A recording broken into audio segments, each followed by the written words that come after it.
Now, I've spent a lot of time on this channel recently talking about players I think you should be buying. Now it's time for a change, and here are 5 players I think you should avoid.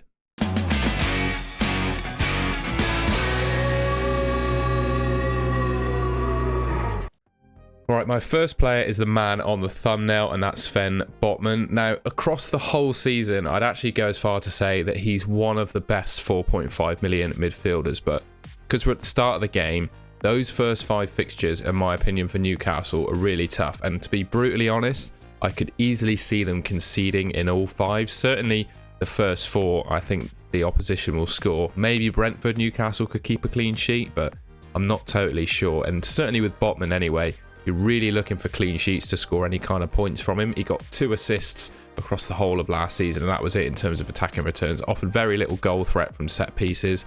So yeah, you're only getting points for clean sheets really, and the opening 4 fixtures, I don't think he's going to get a single one. Now don't get me wrong, as the season goes on, I think he can become much better of an option when the fixtures get easier and the clean sheets start to come. But to start with, I think he's an avoid. Alright, next up we've got Tyrone Mings. Now, he was the top scoring 4.5 million defender in the game last season, and they've priced him at the same price again, which I think is a little bit of a trap. Now, hear me out. So they've just signed Pau Torres, who has played under Emery previously and won the Europa League. They also have Diego Carlos in their ranks, who spent most of last season on the sidelines with an injury. Both Pau Torres and Diego Carlos won the Europa League under Unai Emery, and gotta think they're favourites of his as well. And I don't mean any disrespect to Tyrone Mings. I think he's been great for Villa, but just on paper, I think they're better defenders as well. Pau Torres has got to be in that team, in my opinion. You know, the ball playing ability that he brings will pretty much transform the way that Villa play football. And Diego Carlos, I think, offers something quite similar, and I think he is just a little bit better defensively. We'll see how he gets on with that injury record, though, because spent the whole of last season out with a knee injury. Those kind of things could reoccur, which obviously opens up the gap for Mings to take his place again. And we've also got Konsa as well. I've heard a little bit of a rumbling that Konsa might play right back ahead of Matty Cash.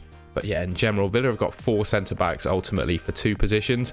I think Mings is going to fall victim to some rotation. And the general point around Mings for me is I don't see why you would pick him above Matty Cash. You know, Matty Cash was also injured for parts of last season. He seems to be fit and firing. He's more attacking than Tyrone Mings is for the same price.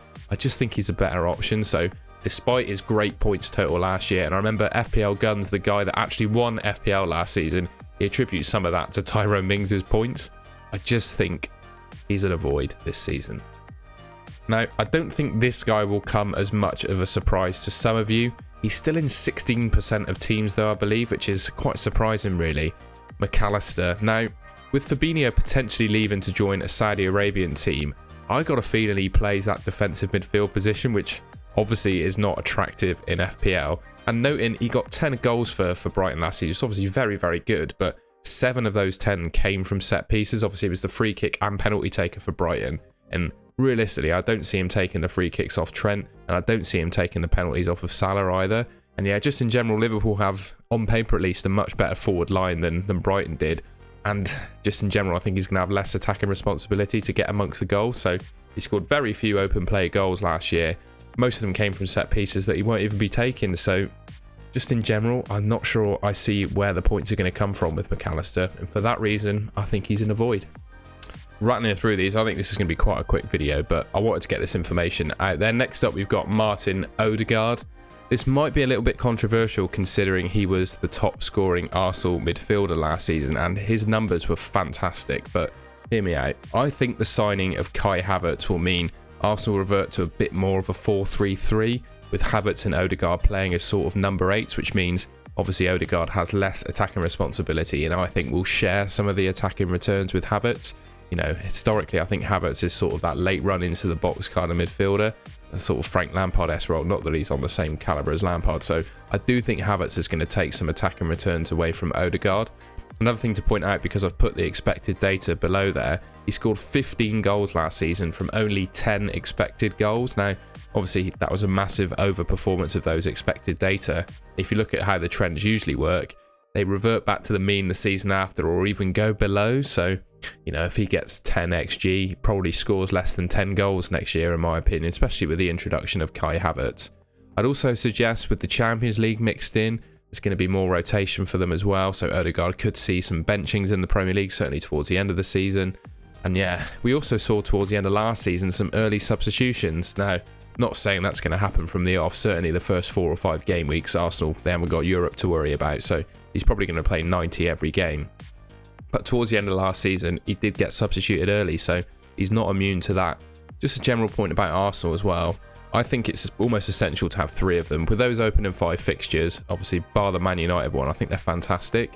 But I think you can have a 3 Arsenal player lineup without Odegaard, basically. So something like Gabriel, Saka and Jesus, or Gabriel, Martinelli and Saka. Something like that I think would be better than going for Odegaard. So for that reason, I think he's an avoid.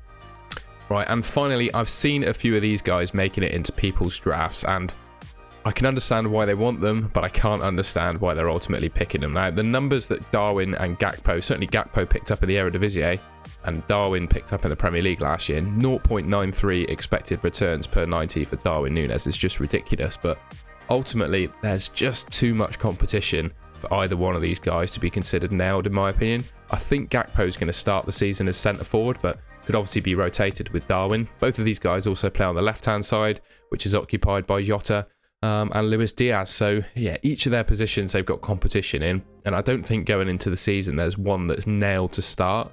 Obviously, Liverpool are in the Europa League. Thursday, Sunday can be quite difficult to juggle, so there's going to be some rotation there.